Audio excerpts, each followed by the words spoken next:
When I think of kindness, I think of kin. I think of my family. I think of just doing something out of the goodness of your own heart. I think about just the little things that we can do every day. I'm from South Africa and we have a phrase called ubuntu, which means I am because you are. And to me, that is just the definition of kindness. Giving of yourself even unsung heroes.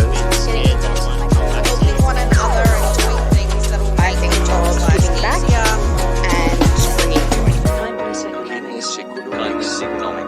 Kindness economics. Hello and welcome to the Kindness Economics podcast. I'm your host, Candice Mama, and I'm joined by someone who is so inspiring just through his essence. And I met him at a palace in Switzerland because we are currently doing a conference here. Marco, I asked you just before we started how I should say your last name, and you actually said something different to how you currently introduced. And I want you to introduce yourself with your full name and why the full identity now matters. My name is Marco Rios Bollinger, and the Rios is my mother's maiden name, and the Bollinger is my father's surname. And I feel very much equal parts of both. And I very much identify with my Afro-Peruvian heritage on my mom's side. And growing up in the U.S., every form only has room for a first name and a last name. And so for a long time, and also for brevity, I became Marco Bollinger. As a commercial photographer, director, and I began to realize that because, as a mixed person, people see what they want to see, and in many spaces, especially white spaces, I pass for white. People don't get the full picture of me, and so it's a little way of reclaiming who I am to present my full name that centers both my mom and my father and their heritages and the respective families that I grew up with and who helped me become who I am. Oh, that is so profound. And I find it profound because it is a new ownership of an identity. And that to me is how you show kindness to yourself and how you show kindness to the ancestry that you follow. When you said in order to pass in especially white spaces, did you feel that as a pressure, or was that something that just naturally flowed as you were rising in your success? That's a really good question. I think different moments felt different ways. When I went to college, it felt like a pressure. But in many other spaces, it felt like a choice where I would kind of switch. And it took me a long time to realize why. And at the time, I don't think I had the language to describe, what a lot of people would call code switching now. But in retrospect, I realized that it was about signaling to those I was with, usually, that I was safe for them to be who they were. So in my speaking Spanish, it was, signaling that I was safe space for Latinos to be who they were. For, speaking in the way that I did around my, Latino and Black friends growing up in Venice Beach was also about, I'm from the neighborhood, this is a trusted space and a trusted relationship. That wasn't always the case I joined a fraternity in college, and it was actually a mixed bag, a lot of damage. And that was one of the more unhealthy experiences from the perspective of feeling pressure to be. So a little bit of both. Yeah, and what I'm finding fascinating as I'm speaking to you is, as we've been crafting kindness economics, it's very people focused, but we have yet to come across a story that deals with identity. And I think that is a massive part of what we do at AIM, is that inclusive identity, but being able to be proud of whichever culture you come from, whether that be Aboriginal, Latino, Black, whatever you identify as. And now you've had me thinking about, that internal, how we lose connection to ourselves and how kindness can be lacking within the environments around us. And so for safety or for belonging, we identify with certain versions of ourselves. Because, correct me if I'm wrong, it's not that you disassociate it from any identity at any given time, because you encompass all of them. But do you find that when you address yourself in a particular way, you have to adopt a particular persona? I think that's super well put. I am white. I am Latino. I am American. I am Peruvian. And I found a lot more love for myself when I began to fully acknowledge my roots. When I began exploring Afro-Peruvian dance, I felt so much connection and release and confidence, grow these, just as much as exploring sailing, which my, white dad's dad taught me, and I feel beautifully made up of these pieces. It took me a long time to figure that out. When I was growing up, I didn't feel enough of any one thing. I didn't feel Latino enough, obviously. In a lot of situations, I didn't feel white enough, and that came from just not knowing where to fit in. Because at least in the time when I was growing up, it was, who'd you hang out with? What group? What? And it wasn't until I started to travel on my own as a young adult that I began to realize that maybe instead of belonging nowhere, maybe I belonged anywhere and everywhere. And that perspective shift changed my whole life and started to unlock my superpower of building bridges across cultural divides, racial divides, socioeconomic divides.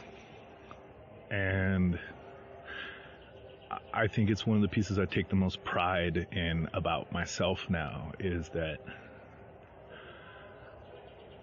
I'm going to dance just as hard at a wedding in a refugee camp, as I will at a club in Berlin, at my auntie's 75th birthday, I was born to show up and be myself and share myself across many different situations. And I see it as my birthright now.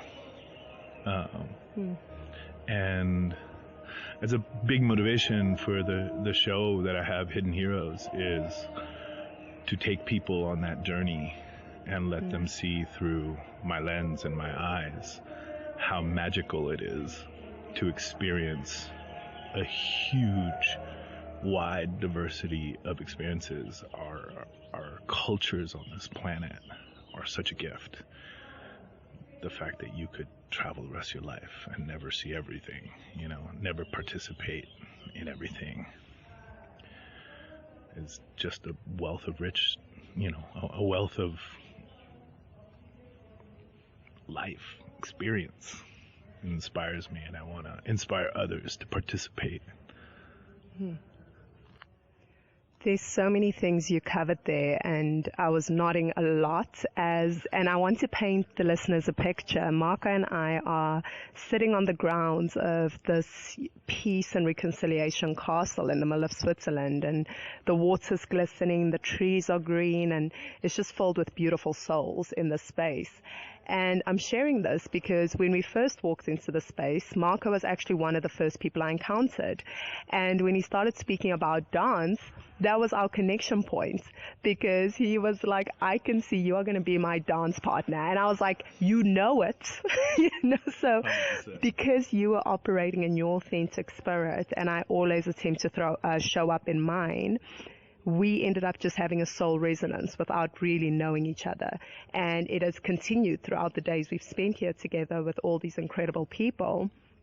And you touched on this pain point that people experience in their lives, and how you took it and realized that this is actually my superpower, and you created something through it. And the language you used was so beautiful, because you said through the lens, and the show you have is literally through a lens, and you use different types of lenses to narrate different stories, because you've been a photographer, now you're in film. And I really want to know more about Hidden Heroes, because I know the concept, you've shared it with me, but our listeners don't. Do you want to tell us a little bit about that and where it stemmed from? Yeah, so the show is called Hidden Heroes, and it's about relatively unknown leaders, local leaders, who have an epic solution to a global problem. This really stemmed from people that I was finding on my journeys who ended up being really unlikely teachers for me. And I often didn't know how to communicate these epic lessons and share them with folks at home. So I started doing different projects, photographing these people and writing. Simultaneously, in my photography career, I'd always dreamed of being a photojournalist, and a bit of an imposter syndrome where I never thought anybody would take me seriously. So I started partitioning 20% of my time to donate to nonprofits who didn't have the budget to hire me. And I did my first project in South LA on a project called Safe Passage, where these ex-convicts and ex-gang members coming back from prison were looking for a way to reintegrate in the community, and the community had really lost a lot of its men. And they heard that a significant percentage of the junior high boys weren't going to school. And as they began investigating, they found out that they were afraid to walk to school. Junior high is the prime recruiting age for gangs. And being the leaders, gang leaders, is maybe where they learned those skills, but being the leaders they were, they organized this group of men to stand on every street corner every single day from 6:30 to 8:30 in the morning and provide safe passage for these kids. And they got the attendance up to almost 100%. They took over the park, which had been overrun with drug sales and so on and so forth. I believe Snoop funded a bunch of sports programs in the neighborhood. And I mean, this program blew my mind, and my photos were able to help them raise some money to continue working, and I was hooked. I now call it impact storytelling, and through a series of events, I got sucked into documentary film from photography. My mission with this show, Hidden Heroes, is to shine a light not only on issues and not only on the communities facing those issues, but highlight individuals and communities who have real solutions and who have developed these solutions without many resources, inherently making those solutions ultra scalable, because there are thousands and thousands and thousands of other communities in the same place. And that, to me, those are the teachers, to me, that the world needs to start learning from. So the show is, part adventure into these wild and remote places around the world to meet someone I think everybody's going to want as a friend. And also to witness how systems change is done and realize that every one of us has a hidden hero within us. That is so impactful. Every single one of us has a hidden hero within us. And it's when people hear stories like your own that they realize it's not about saving the world. It's about doing your part with the skill set you have to empower change in the world. And that's what I was hearing you say, and I think it's so profound. And one question I really love asking on Kindness Economics is, if everything you ever did was erased from history, but you could choose one thing, one piece of work, something you've created, something you've done to be remembered, what would that thing be? Oof. What a question.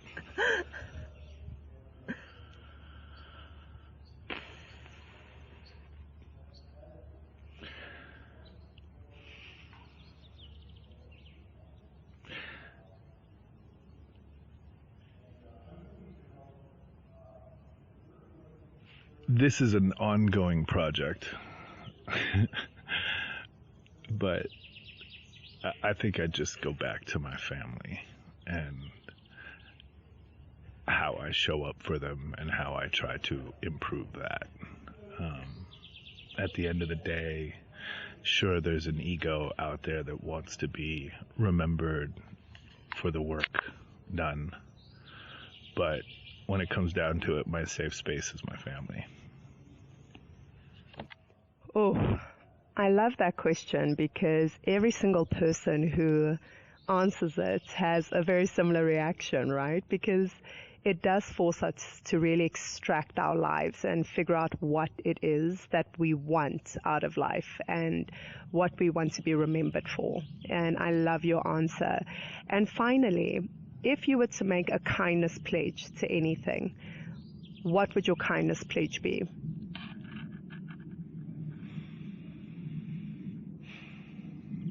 All right, define kindness pledge. So a kindness pledge at AIM is something we do within our festival spaces. So we say to the people we work with, we can give you the confines of what kindness is, which is putting people and planet at the center of an economic system before profit.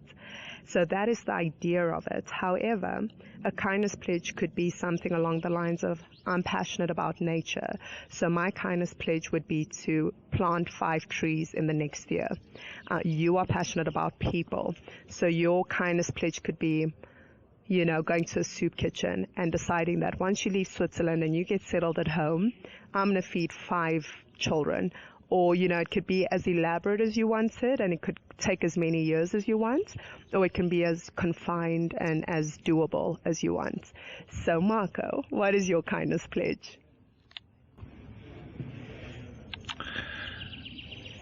I feel I've been given a lot by the people who I've asked to mentor me. So my pledge is to say yes to someone who comes and asks for mentorship. I actually really love that one. So thank you so much, Marco, for being on the Kindness Economics podcast with Candice Mama.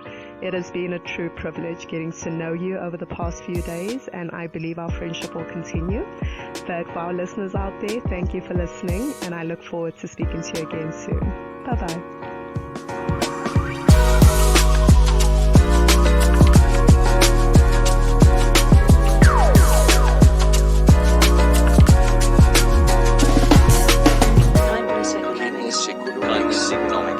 Kindness economics.